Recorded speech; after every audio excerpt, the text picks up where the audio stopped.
Ang ating planeta ay talagang puno ng kakaibang bagay. Pero ang ilan sa mga pinaka-nakakamanghang nilalang sa mundo ay yung mga nilalang na may kakaibang sukat. Mula sa pinakamalalim na bahagi ng karagatan hanggang sa pinakamataas sa tuktok ng bundok, lumikha ang kalikasan ng mga hayop na sobrang laki, sobrang kakaiba, at sobrang makapangyarihan na halos talagang hindi ka maniniwala na sila ay totoo. Salamat sa camera at drone, nagagawa na nating makita ng malapitan ng mga creature na ito sa paraang dati ay imposibleng mangyari.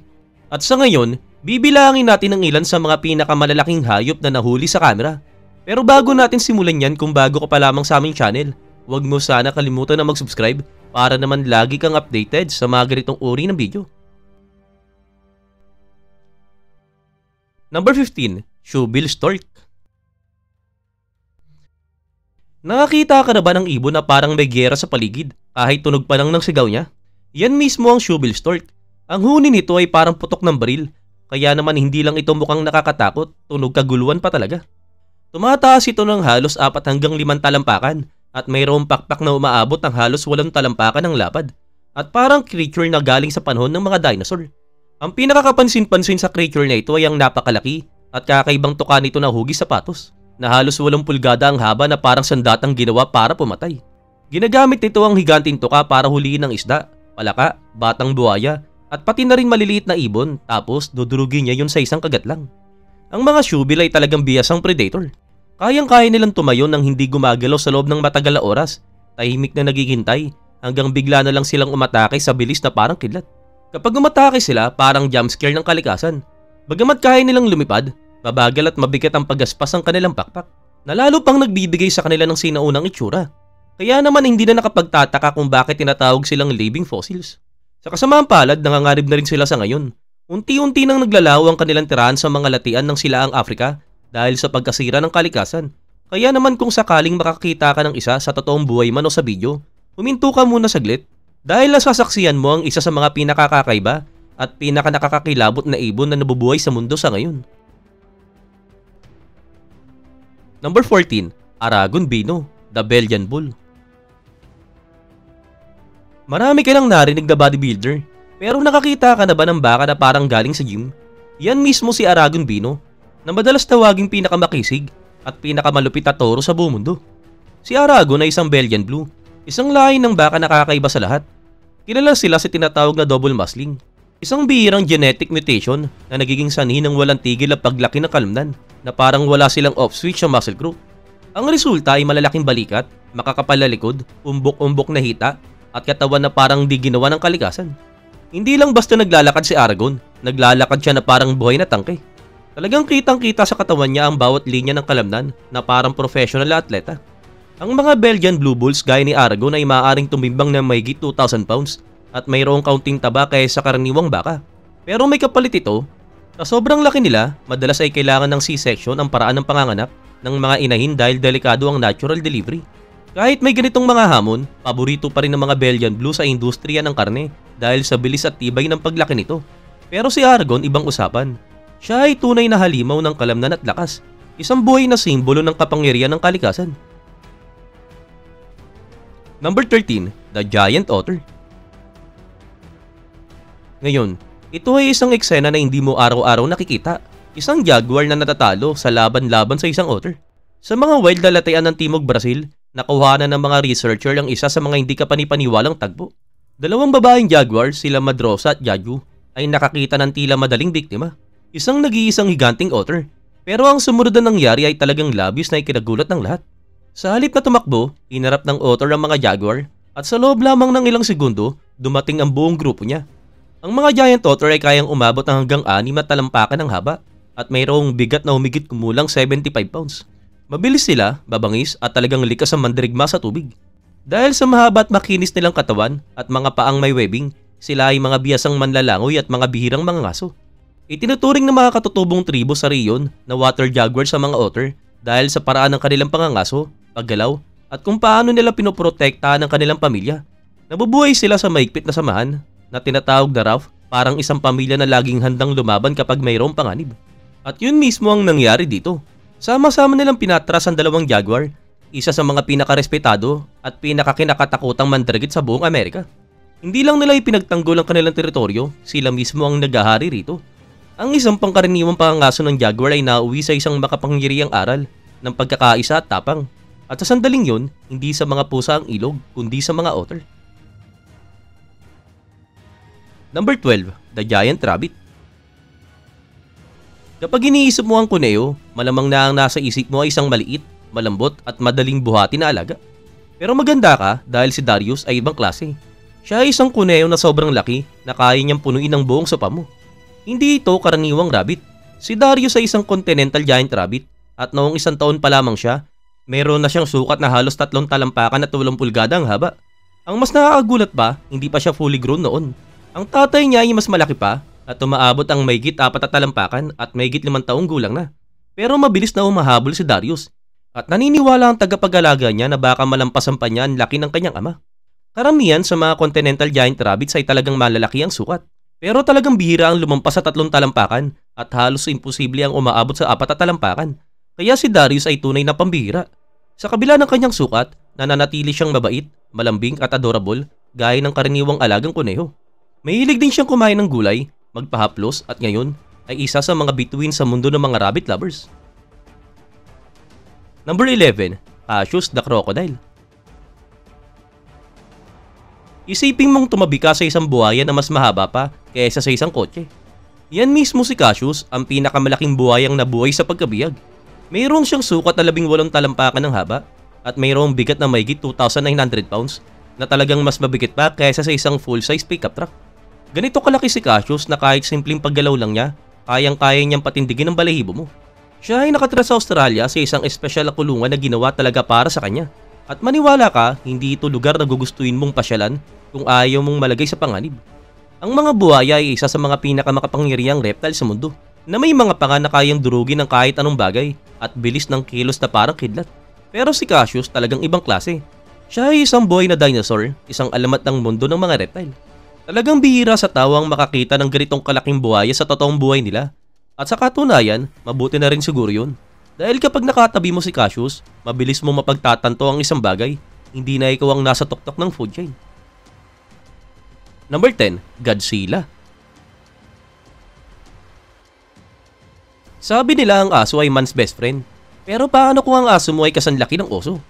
Kilalanin si Godzilla, tunay na pangalan ay Sapphire, isang Caucasian Shepherd na sobrang laki na parang nilalang na galing mismo sa isang fantasy movie. Hindi lamang basta malaki si Godzilla, 10 beses siyang mas malaki kaysa sa karaniwang alagang aso. Ang mga Caucasian Shepherd ay original na pinalaki upang bantayan ang mga alagang hayop sa mga bundok ng silaang Europa at Russia, kaya naman likas sa kanila ang lakas, tapang at laki ng katawan. Sila ay kilala bilang mga protector, matapang, alerto, at handang lumaban kung kinakailangan. Pero ang nakakatuwa, sa kabila ng nakakatakot na ilang anyo, sila ay tapat, mapagmahal, at malambing sa pamilyang kanilang binabantayan. Si Godzilla ay perpektong halimbawa ng ganitong balanse.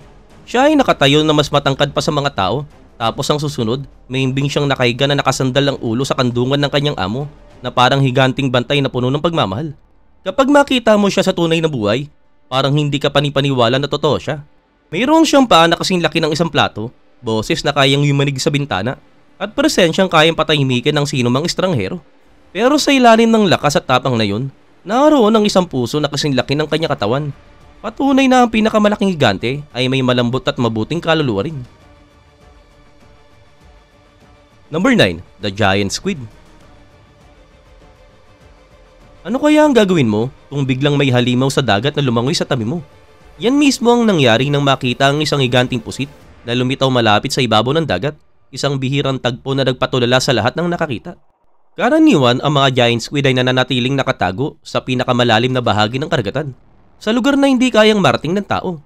Kaya naman kapag lumitaw sila malapit sa baybayin, para kang nakakita ng creature mula sa alamat.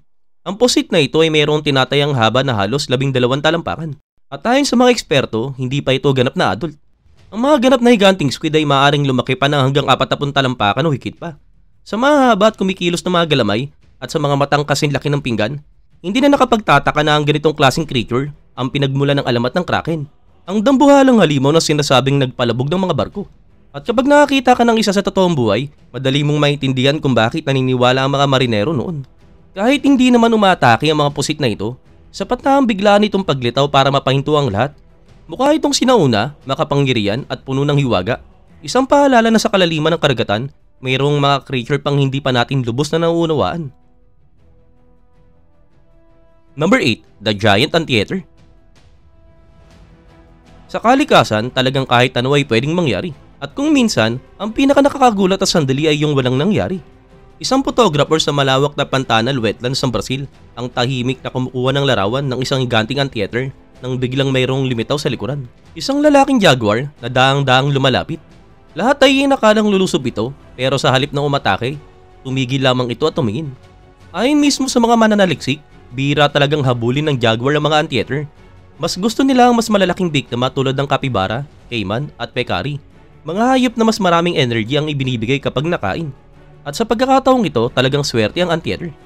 Ang giant anteater ay kayang umabot ng 8 talampakan ng haba at tumitimbang ng halos 140 pounds. Wala silang ngipin, pero mayroon silang mahaba at malagkit na dila na kayang humikop ng libu-libong langgam at anay sa loob ng ilang minuto. At bagamat mukha silang mabagal, mayroon silang matitibay na kuko at balat na panlaban kapag sila ay inaatake. Sa bihirang pangyayaring ito, talagang pinili ng jaguar na hindi lumaban at ang anteater ay nakalakad palayo ng walang gasgas. Isa itong makapangyarihang paalala na kahit sa gitna ng kagubatan, talagang hindi palaging sukatan ng lakas at makikipaglaban. Minsan ito ay kakayaang umiwas dito. Number 7, The Red Kangaroo. Isipin mong nakatayo ka harap-harapan sa isang kangaroo na mas matangkad pa sa'yo, mas batak pa sa bodybuilder, at handa kang suntukin kung kailangan. Maligayang pagdating sa mundo ng Red Kangaroo, ang pinakamalaki at pinakamalakas na marsupial sa buong mundo. Sa wild outback ng Australia, ang mga red kangaroo ay kayang umabot ng hanggang 6 na talampakan ng taas at tumitimbang ng higit 200 pounds. At halos kalahati ng bigat nila ay talagang purong kalamnan. Hindi lang ito palabas, ginagamit nila ang lakas na ito sa mga laban para sa karapatang magkapareha. Kapag naglalaban ng mga lalaking kangaroo para silang mga boksingero, nagsusuntukan, nagsisipaan at nagbabanggaan gamit ang malalakas nilang paa sa likod. Parang UFC pero mayroong balahibo at buntot. Kapag mas malaki at mas muscular ang kangaroo, mas malaki rin ang tsansa nilang manalo at makaakit ang kapareha. Ang kanilang galaw ay talagang kakaiba rin. Inilalagay nila mismo ang kanilang mga braso sa lupa, tsaka ay tinutulak ang mga paa sa likod pasulong. Parang pinagsamang push-up, talon at squat sa isang kilos. At sa bawat galaw talagang sila ay lumalakas at tumitibay. At pagdating sa alamat talagang wala nang tatalo kay Roger, ang pinakatanyag na red kangaroo sa buong mundo. Si Roger ay nanirahan sa Kangaroo Sanctuary sa Alice Springs at sumikat noong 2015 matapos kumalat ang isang video na dinudurog ang isang metal bucket gamit ang kanyang mga kamay. Tumatayo siya ng 6.5 talampakan ng taas, may dibdib na malapad at mga bisig na parang wrestler. Kilala si Roger bilang alpha sa kanyang grupo, matapang, makapangyarihan at talagang imposibleng kalimutan. Number 6, Jimbo. Ngayon ito naman ang oso na hindi mo talaga kailanman malilimutan. Kilalanin si Jimbo, ang maalamat na Kodiak Bear, na dating naninirahan sa Wildlife Center sa Otisville, New York. Hindi lamang siya malaki, talagang napakalaki niya. Si Jimbo ay talagang tumitimbang ng higit 1,400 pounds at tumatayo ng halos 9 talampakan ng taas. Kaya isa siya sa mga pinakamalalaking oso na naalagaan sa pagkabihag. Subalit sa kabila ng kanyang dambuhalang katawan, si Jimbo ay talagang hindi nakakatakot. Siya ay banayad at mabait. Lumaki siya kasama ang kanyang tagapag-alaga na si Jim Kowalczyk na nagpalaki sa kanya mula noong siya ay maliit pa lamang. Si Jim at ang kanyang asawa na si Susan ay nagpapatakbo ng isang sanctuaryo para sa mga nailigtas sa hayop, lalo na yung mga hindi maaaring ibalik sa wild.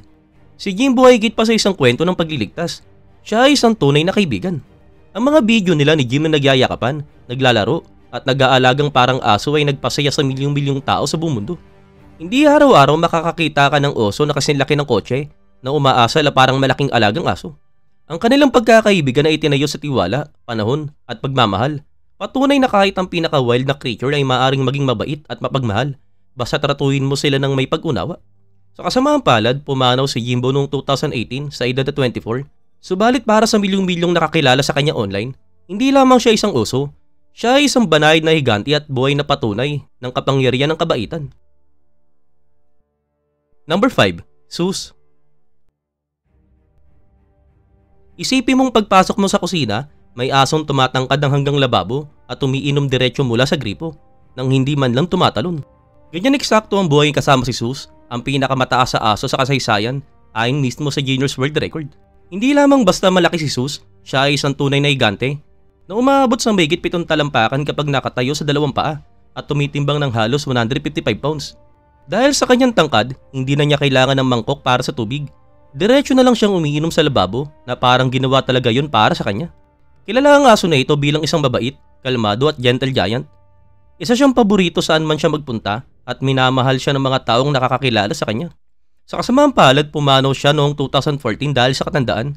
Subalit nananatili ang kanyang pangalan bilang isa sa mga hindi malilimutang aso sa buong mundo. Kaya naman kapag mayroong nagsabing who's a big boy, walang iba kundi si Sus ang sagot. Number 4. Eurasian Eagle Owl. Maiisip mo ba maglakad sa isang madilim na kagubatan at biglang mayroong matang kulay orange na tumitig sa iyo mula sa itaas na parang eksena sa isang fantasy movie? Yan ang Eurasian Eagle Owl, ang pinakamalaking kuwago sa buong mundo. Ang ibong ito ay kayang magkaroon ng pakpak na halos 6.5 talampakan ng lapad at timbang na halos 10 pounds. Mas malaki pa ito kaysa sa ilang aso at mas nakakatakot lalo na kung tahimik itong lumilipad sa ibabaw mo. Mayroong itong makakapal na balahibo, matitinding kuko at matulis na tingin na para bang hari ng gabi. Karaniwang itong nangangaso kapag gabi, mabilis at walang ingay na sumasalakay sa mga kuneyo, daga at maging ibang ibon. Dahil sa sobrang tahimik nitong lipad, madalas ay huli na bago mo pa mapansin na nandoon na pala ito. Kadalasan, ang mga babaeng eagle owl ay mas malaki pa kaysa mga lalaki. Kaya naman tinatawag silang reyna ng kalangitan. Sa laki ng kanilang pakpak at nakakatindig balihibong anyo, para silang pinaghalong superhero at isang anino. Kaya naman kung sa tingin mo, yung kuwago sa video na ito ang pinakamalaking mong nakita, ipaalam mo naman sa amin sa komento dahil isang bagay ang sigurado. Kapag nakita mo ang isang Eurasian eagle owl, hindi mo na siya malilimutan kailanman. Number 3. Freshwater Stingray. Sa unang tingin, parang anino lang na dumadaloy sa ilalim ng ilog pero hindi ito ordinaryong anino. Isa ito sa mga pinakamalaking isda na nabubuhay sa tubig tabang na naitala sa buong mundo. Natuklasan ito sa Cambodia at tumitimbang na nakaagulat na 720 pounds o halos 330 kilos. At mas malaki pa ito kaysa sa isang karaniwang tao at umaabot ng 13 talampakan mula ulo hanggang buntot. Naninirahan ang mga higanting pagi na ito sa Mekong River, isa sa mga pinakamayaman at misteryosong ilog sa timog silaang Asya. Sa kanilang malapad na katawan na parang pancake at mahabang buntot na may lason sa dulo, mukha silang nilalang na galing sa science fiction movie. Karaniwan, nagkatago sila sa ilalim ng buhangin o putik sa ilalim ng ilog, kaya naman bihirang-bihira mo silang makikita. Ayon mismo sa mga siyentipiko, talagang magandang senyalis ito. Dahil ang mga hayop na ganito kalaki ay nabubuhay lamang sa malilinis at malulusog na ilog na mayroong sapat na pagkain. Pero kahit ganun, nanganganib na rin silang maubos. Dahil sa polusyon, labis sa pangingisda, at pagkasira ng kanilang tirahan, talagang unti-unting bumababa ang kanilang bilang. Kaya ang pagkakadiskubre sa pagi na ito ay paalala sa ating lahat kung gaano kahalaga ang pangangalaga sa mga ilog tulad ng Mekong River. Ikaw, ano ang pinakamalaking hayop na nakita mo sa totoong buhay? I-comment mo sa ibaba, gusto namin niyang malaman. Number 2. Giant Rat. Isipin mo ang isang daga, tapos palakihin mo na hanggang kasing laki ng pusa, o mas malala, parang maliit na aso. Parang eksena sa horror movie, di ba? Pero totoo ito at sila ang mga giant rat. Ayon mismo sa mga eksperto, malamang ito ay isang Gambian pouch rat, isang uri ng daga na kayang umabot ng 3 talampakan ng haba at tumitimbang ng halos 4 pounds. Na kung saan 4 na beses na mas malaki kaysa sa karaniwang daga sa city na nakikita sa mga eskinita o basuran. Ang creature na ito ay talagang hindi isang optical illusion. Totoo itong hayop na ito. Mayroon silang matitibay na paa, mahabang buntot at malalaking pisngi na kayang punuin ng pagkain. At ang nakakagulat, may mga taong inaalagaan pa sila bilang alaga. Sa ilang bahagi ng Afrika, sinasanay pa silang magganap ng landmine at makadetect ng tuberculosis. At kung iniisip mo kung cute ba sila, depende kung sino ang tatanungin mo. Pero aminin mo, kung may ganitong kalaking daga na biglang dumaan sa sala mo, magiging kalmado ka pa ba? Number 1. Tibetan Mastiff. Ang number 1 sa ating listahan ay talagang hindi basta-bastang aso. Sa isang nakakabiglang video, makikita ang isang napakalaking Tibetan Mastiff na pilit na sumisiksik palabas ng kulungan at sa unang tingin, parang leon kaysa alagang aso. Tumitimbang siya ng mahigit 300 pounds na halos kasing bigat ng isang NFL lineman. Sa makapal na balahibo na parang mane ng leon, malapad na dibdib at matipuno at solidong katawan, ginawa talaga ang lahing ito para sa proteksyon. Noong sinuunang panahon, sa matataas na bundok ng Tibet, ginagamit ang mga Tibetan Mastiff para bantayan ng mga nayon, monasteryo at mga hayop laban sa mababangis na predator, gaya ng mga lobo, leopard at minsan pa nga mga oso. At kapag tumingin ka sa isa, talagang madali mo maintindihan kung bakit. Pero hindi lang sila puro muscle. Sila ay kilala rin sa pagiging kalmado, matalino at malalim ang connection sa kanilang pamilya. Gayunpaman hindi ordinaryong alagang pambahay. Ang pag-aalaga ng ganitong aso ay nangangailangan ng maluwag na espasyo, mahabang pasensya at syempre respeto. Ito ay hindi lamang isang aso. Ito ay isang tagapag-alaga, isang bantay at isang buhay na alamat. Kaya ikaw kung bibigyan ka ng pagkakataon, dadalhin mo ba ang gentle giant na ito sa bahay mo? O baka naman kailangan mo munang palakihin ang pinto mo bago siya pumasok?